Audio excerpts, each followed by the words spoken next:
Hi, I'm Saurabh Jain and I'm Senior Technical Evangelist at Riverbed. In this video, we will focus on how we can use Riverbed Terraform modules to automate the deployment of Riverbed feasibility tools. We will start from Terraform Basics and then move to a demo where we will see Riverbed Terraform modules in action. Terraform is an open source infrastructure as code tool that helps in building, changing, and versioning the infrastructure. It uses its own coding language, that is HashiCorp configuration language, that allows to write code using declarative configuration files. Terraform uses these configuration files to generate executable plan, and after validation, you can use Terraform to provision or change the infrastructure to the desired state. You might be thinking that if we can deploy Riverbed products using traditional ClickOps methods, then why we really need Riverbed Terraform modules? Well, there are a couple of reasons you want to use these Terraform modules.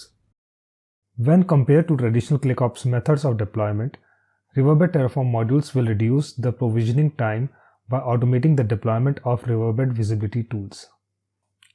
You can integrate modules in your automation workflow, and then Terraform will take care to achieve desired state.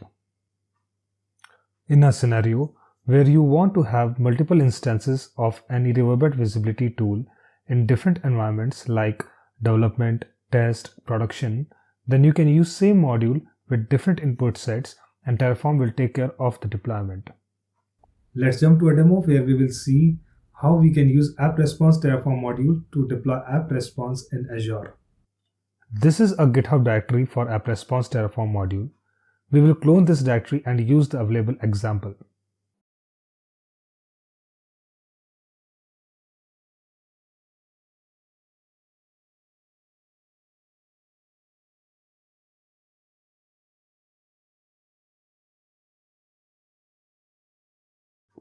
As we can see that this example will create resource group, VNets and subnets, and then AR will be deployed with given parameters.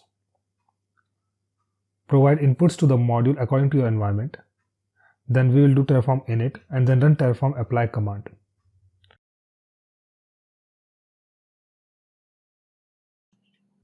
After Terraform apply command, you can verify the resources that will be created and then type yes to confirm. After completion, you can log into your Azure account and check the public IP of App Response instance. Open a browser of your choice and type HTTPS and your public IP. You will be prompted with security warning, accept and continue.